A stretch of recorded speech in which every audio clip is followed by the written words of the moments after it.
you don't think it can happen to you. The hit-and-run chase in California, a motorcycle rider witnessing a driver slam into several cars and then speeding away. It can happen to you within seconds, a blink of an eye. Tonight about the man suspected of killing a woman in a hit-and-run and his plan to evade justice. When you take your eyes off the road for just seconds, when you're driving your car, oh, yes, it can happen to you. See, it's not a matter of if, it's a matter of when. When the sands of time will run out within your hourglass. New at 10, a hit and run caught on video, and now a teenager and his family are looking for the driver who took off. He was a victim of a distracted driver hitting the road while riding his motorcycle going 65 miles per hour. He nearly lost his life. Now on a crusade to help save lives and prevent someone else from becoming a victim, the creator of DistractedDriversBusted.com and now the host of this podcast, it's Howard Drescher. Ah, yes. Thank you, Gina. I am on a crusade. But I don't know if it's working. Because the stories that I have today will tell me something different than what I suspected.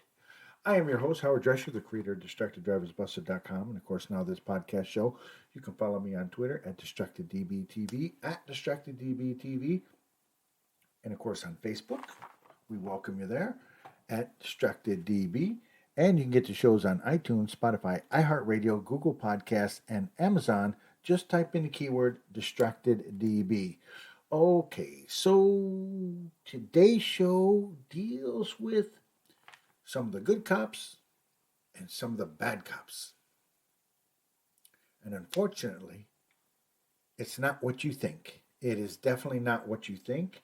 And quite honestly, to tell you the truth, I don't think I believe it either. But it happens. And it happened. And as much as one would like to suspect that things are on the up and up, and the things that are good, and the things that should be are not. Unfortunately, they are not. There's justice for some and no justice for others. And it's just a terrible situation. As we approach the holidays, I can tell you this right now. Things are still not getting in the way of drunk drivers. There's no cheer or joy in that. One would suspect that it will pick up. It will pick up in a way that one doesn't want to have it picked up. Holidays are coming, Christmas, New Year's. You better believe, and I'm warning you now, the law enforcement agency, at least I know out here in California, and I would suspect across America, they're going to be up.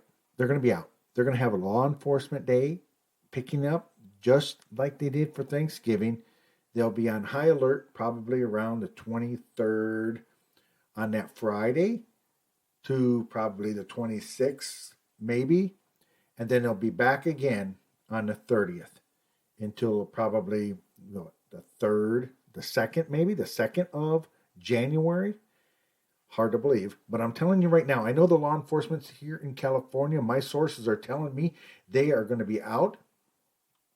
And I've already gave you what they're going to be and what time frame they're going to be out there and what days they're going to be out there. So if you're listening to this podcast and you're in California, please let everybody know. And I'm going to guess that in each and every state, they will probably do roughly around the same time frame. Maybe the hours may vary just a little bit, but they are going to be out there. They're going to be doing their thing. They're going to be pulling people over. They're going to be arresting people. And I can guarantee you, there will be some deaths on the road. I pray that there's not, but I will guarantee you there will be. And I will reach out to the California Highway Patrol to find out what those numbers end up being. I'm hoping that they can say, well, there was 0 fatalities during the Christmas and New Year holiday. That would make my jaw drop. That would just go, huh? And that's probably where I would be. But I don't think so. if I was to pick a number, let me think about this, and I might try to predict a number. As much as I hate to try to do something like that, I am praying that they don't, but maybe I'll pick a number and just see what those numbers are. All right, when we come back from our commercial break, oh yes, it's been a while since we've done it, but I think it's time that we need to do the top story from the previous show. We'll do that when we come back. You're listening to DistractedDriversBusted.com, the podcast show. I'm your host, Howard Drescher. Thank each and every one of you for listening. We'll be back right after this.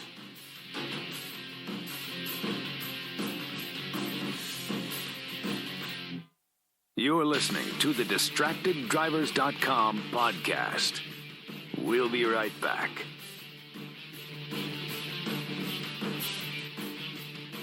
Wake up and text. Text and eat. Text and meet up with a friend you haven't seen in forever. Hi. Oh, hey. Text and complain that they're on their phone the whole time. Text and listen to them complain that you're on your phone the whole time. Text and whatever. But when you get behind the wheel, give your phone to a passenger. Put it in the glove box. Just don't text and drive. Visit StopTextsStopWrecks.org. A message from NHTSA and the Ad Council. Papa, why can't we telegraph while riding a horse? Son, there ain't no one to blame but Jeffro. He was riding old Betsy the Stallion, tip-tapping away at his telegraph, when blam! Ran right into the side of the saloon. Well, if Jeffro can't do it, neither should you. Don't text and drive. Visit StopTextsStopWrecks.org. A message brought to you by the National Highway Traffic Safety Administration, Project Yellow Light, and the Ad Council. Neil Armstrong waited 6 hours and 39 minutes to step onto the surface of the moon. Jackie Robinson waited 20 months to play his first game with the Brooklyn Dodgers. And even DiCaprio had to wait 22 years to win an Oscar. You can wait until your destination. Don't text and drive. Visit StopTextsStopWrecks.org. A message brought to you by the National Highway Traffic Safety Administration, Project Yellow Light, and the Ad Council. Now, back to the DistractedDrivers.com podcast. All right, welcome back to DistractedDriversBusted.com podcast show. I'm your host, Howard Drescher, the creator of DistractedDriversBusted.com, and of course now this podcast show. You can follow me on Twitter at DistractedDBTV, at DistractedDBTV, and of course on Facebook, DistractedDB. You can get the shows, all my archived shows, on iTunes, Spotify, iHeartRadio, Google Podcasts, and Amazon. Just type in the keyword DistractedDB. All right, so here we are thinking about all this kind of crazy stuff. About a week or so ago, it was Thanksgiving. People were getting ready to go out and cook their turkeys and get their salads and all the goods and all the baked goods and everything. But yet there are some people who, well, they just don't get with the spirit. So here we go with the top story from the previous week. And now it's time for the top story from the previous show. All right, the top story from the previous show comes from Fox 10 down in San Diego. And if you remember that one was kind of strange in its own right. And where you had one car, two homes, and the homeowners had their whole Thanksgiving day just totally ruined. And I want to thank, again, Fox 10 down in Phoenix for allowing me to use the sound. Two families going to be spending their holidays cleaning up a big mess. Because a car barrels right into two different homes at 35th Avenue and Camelback. And look at this scene. Police tell us a driver, after he crashed into these two homes, took off on foot. That person is still on the run this morning. Police suspecting they're probably drunk or some other sort of impairment. But look at the damage to that house. So the car on its side is gone. This truck got taken out. The carport got taken out. That red car got taken out. The fence in front of the one house. There was somebody inside this house here preparing their Thanksgiving dinner in the kitchen when this car almost came right through it. So we talked to a witness who was walking by moments after that crash.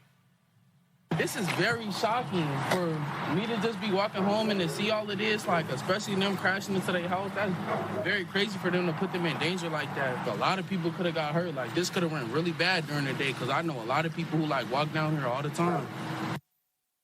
Yeah, it definitely could have been a lot worse, but this is still pretty bad. Looks like there's a lot of damage to that house. And it's one of those block houses, and the walls all crunched in. So a lot of cleanup to do. The incident under investigation.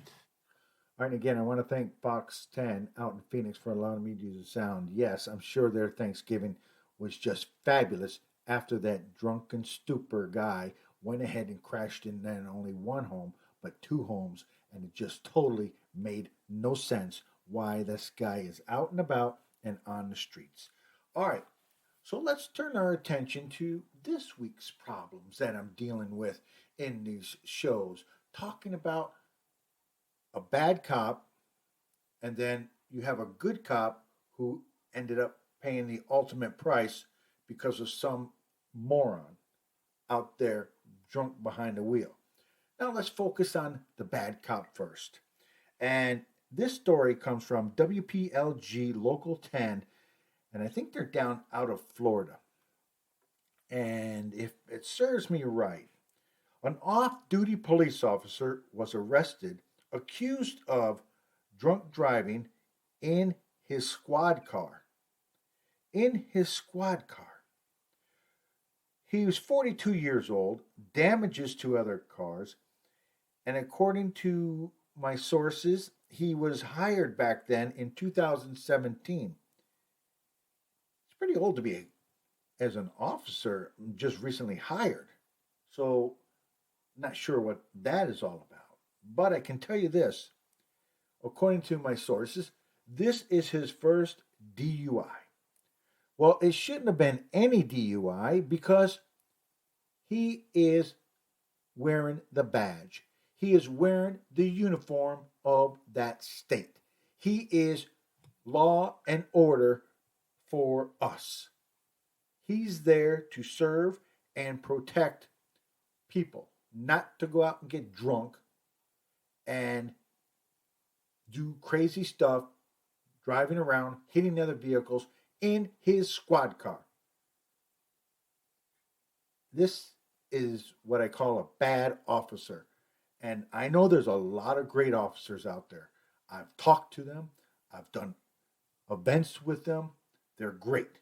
But every now and then, just like in every other business, you have one or two bad apples, and they just kind of like really ruin it for people. And again, this story comes from WPLG Local 10, and I appreciate them for allowing me to use the sound. And developing right now here at noon, a Miami-Dade police officer is under arrest. He is accused of driving drunk in a squad car while off duty over the weekend. And Local 10 News reporter Roy Ramos is live with the details of the arrest.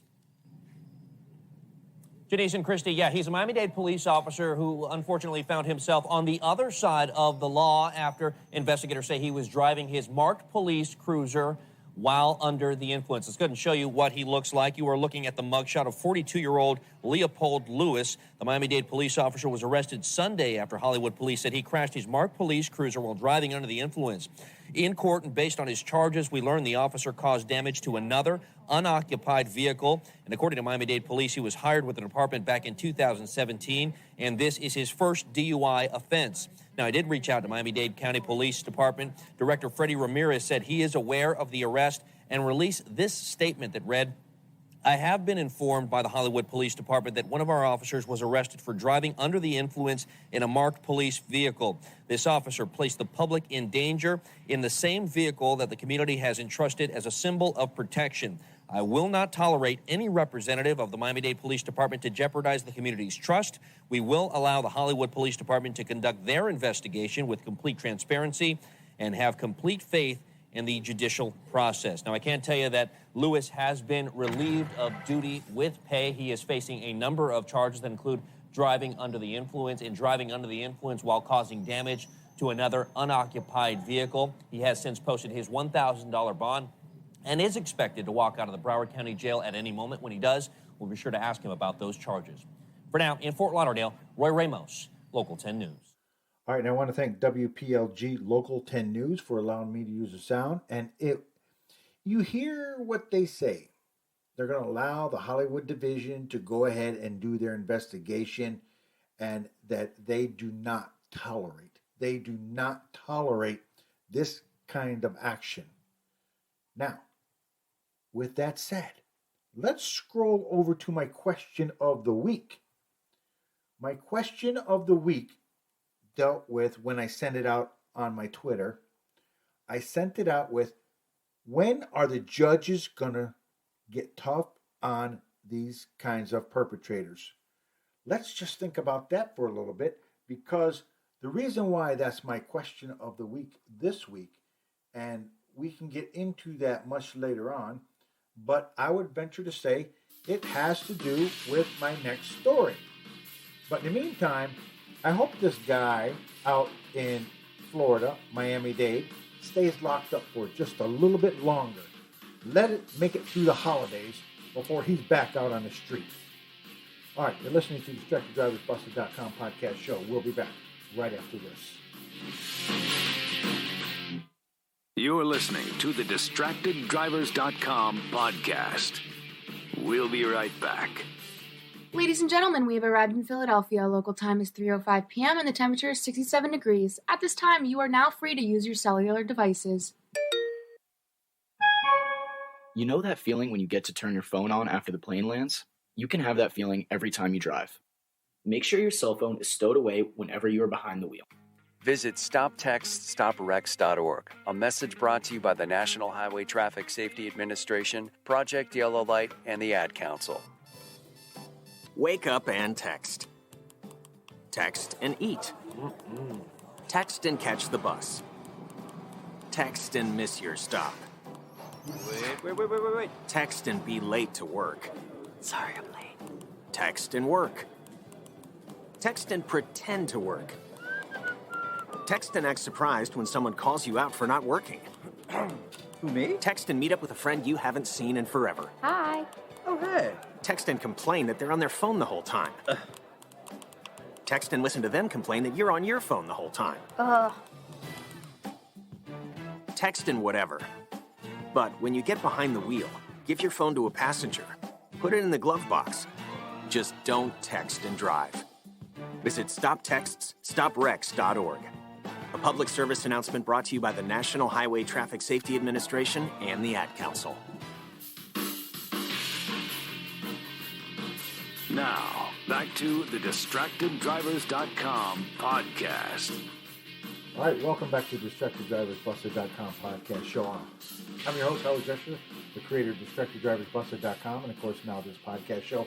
You can follow me on Twitter at DistractedDBTV, at DistractedDBTV, and of course on Facebook, DistractedDB. And you can get this show and all my archive shows on iTunes, Spotify, iHeartRadio, Google Podcasts, and Amazon. Just type in the keyword DistractedDB, and that you can find all my archive shows. Okay, so the question I had posed prior to going to the commercial break was, when are judges going to get tough on these kinds of perpetrators? The reason why, and when I'm talking about perpetrators, I'm talking about, the DUI drivers, the drunk drivers, the people who drink or do drugs or anything that kind of can impair them of their functionalities or their functions behind the wheel. That's what I'm looking for. When are we going to get tough on that? Because here in California, it's a very sad story that came out in regards to a Riverside Sheriff Deputy and his daughter. See, they were both killed. And you can bet your bottom dollar it was done by what? Or whom? Or how? That would be your question. Well, we already know who got killed. A Riverside Sheriff's deputy and his daughter were killed in a head-on crash by an alleged drunk driver. The daughter was only 20 years old. 20. Barely graduating high school. Probably her first maybe second year in college, if she attended college or she was getting ready to. Nobody really knows for sure, or people do know, but I don't know. The male driver who hit her, or hit both of them, 47 years old. Now, are you going to tell me at the age of 47 you have never heard of the slogan, don't drink and drive? If you're telling me that, then you're probably going to try to sell me the Brooklyn Bridge. Because, yeah, you didn't know that that was not for sale. And if that's the case, you must think I was born last night. No. I may have been born at night, but not last night. And this is the thing. It just never ends with these guys. And yet, I hearken back to my question that I had for you guys. When are the judges going to get tough on these kinds of perpetrators?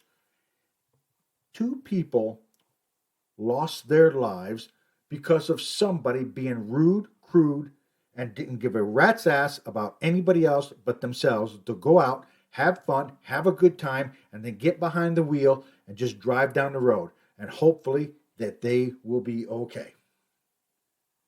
It just pisses me off to no end that people are dying on the road and they are 110% preventable. 110% preventable. And yet, this guy, if he's caught, and I'm still got to follow up on that, did he get a slap on the hand? Is he out? Did he die? I still got to find out. So here's a story that we got from ABC7 here in Los Angeles, and I want to thank them for allowing me to use the sound on this horrific story. Again, ABC7 here in Los Angeles. A horrific head-on crash in Moreno Valley has killed a member of the Riverside County Sheriff's Department and his daughter. Inland Empire Bureau Chief Rob McMillan joins us live in Moreno Valley with more on what led up to the deadly wreck and why investigators say drunk driving is to blame. Rob. Well, not only was a member of the Riverside County Sheriff's Department killed in this crash, but as you were saying, so was his 20-year-old daughter when a suspected DUI driver hit them head on. It happened just before 9 o'clock last night on Gilman Springs Road in the east end of Moreno Valley. The CHP says 47-year-old Scott Bales was driving a Chevy truck when he crossed over the center divider into oncoming traffic, and he slammed head-on into a Honda Insight that was headed in the opposite direction. 45-year-old Daniel Jacks Jr., a corporal in the Riverside County Sheriff's Department who worked in the Indio jail, was killed in the crash along with his 20-year-old daughter, Hannah. The driver who crashed into them was arrested on suspicion of DUI. His passenger was hospitalized with major injuries. Now, this stretch of road has seen many fatal wrecks over the years. The CHP says people who drive under the influence make it even more dangerous.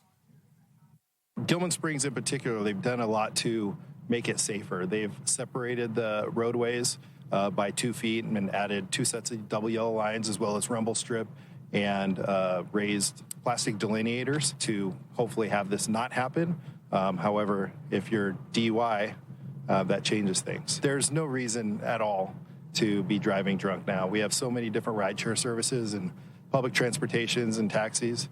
There's absolutely no reason. It's totally preventable. Now, the CHP says Bales is facing possible homicide charges in addition to the charge for DUI. The Riverside County Sheriff's Department says Jacks was off duty at the time of this fatal crash. He had been with the department since 2008. I want to thank ABC7 for allowing me to use the sound. From 2008, he was with the agency that he was at. His daughter, 20 years old, gone. The deputy, the corporal, gone. Just like that. A blink of an eye. You hear it in the opening that I have for my podcast show each and every week. It takes a blink of an eye. Boom, your life is gone. You've changed. Everything's totally different. Why? Why do these things still continue to happen? Because this is what happens. Oh, I get a slap on the hand. You're going to be okay. Go ahead. Do your thing. Get out there. Yeah, you'll be okay. Just don't do it again, okay? Okay. No. Lock them up. lock these guys up and make examples of some of these people because their family is totally destroyed. He destroyed them, and he gets to maybe get out on bail, on bond, or whatever the case might be, and he's going to probably skip court. I ain't saying that for sure, but I'm just guessing. I think of the worst case scenarios with these guys. These perpetrators have got to stop. They know about drinking and driving. Don't text and drive, don't drink and drive, don't get behind the wheel. And just like the deputy, they mentioned it. He mentioned it. There's ride services now. There's Uber, there's Lyft, there's taxi. You can call your mom, you can call your coworkers, you can call your brothers, your sisters, aunts, uncles, cousins, nieces, nephews. I don't care. You can call somebody and get a ride home. You can call somebody and leave your car there locked up. It'll be safe. You come back the next day and get it. But you getting into your truck or your car and you go and you kill somebody, your life is destroyed. Not to mention you just destroyed somebody else's family. When is it going to stop? I'm begging you. I'm pleading with you right now. When will it stop? If you can't make it stop, we're in trouble.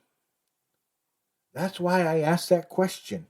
And I'll go back to it for the 4th or 5th time today. When are the judges going to get tough on these kinds of perpetrators? No Christmas, no Thanksgiving, no Christmas, no New Year's for the deputy and his daughter. And now the family members, the remaining family members. And if he had any brothers or sisters, and what about his parents? Their hearts have been ripped out. It's just that easy to understand. If I can understand it, and I tell you what, I am not the sharpest tool in the shed. Let me tell you that right now. I am not the sharpest tool in the shed. I really didn't have a lot of good grades in high school, but I learned from life's experiences. I'm one of those people that have to do things to understand what's going on and what not to do and what's okay to do, what's prohibited by law. What's this? Is it true? Well, I'll tell you a story in my next podcast show about the day that I decided never, ever, ever, ever, ever drink and drive. I will tell you that story, and I swear to God, it's going to be the truth. Trust me. I'm going to make a note right now. Hold on. Let me write this down. Next show, SHOW, not DUI, because I didn't get pulled over. Blackout, okay? And I stopped drinking and driving. I will tell you about that, but I will tell you that I was like 26, 27 years old at the time when it happened. From that point on, never again. I learned a lesson. I didn't have to kill anybody. I thought I did, but I didn't. I thought I was going to kill myself, but I didn't. It was a wake-up call. Some people have a hard time getting wake-up calls. And usually when that happens, law enforcement should step in. The judges should step in and make examples of people. I am thoroughly pissed off at this thing. That family has been ripped apart. I don't want to see that happen again. I don't want to hear about it. If there was no DUIs or hit and runs, hell, I would talk about sports or something. All right, you're listening to DistractedDriversBusted.com podcast show. Until next week, be safe. The holidays are around the corner. And remember, I don't want to die today. Do you? Until then, be safe.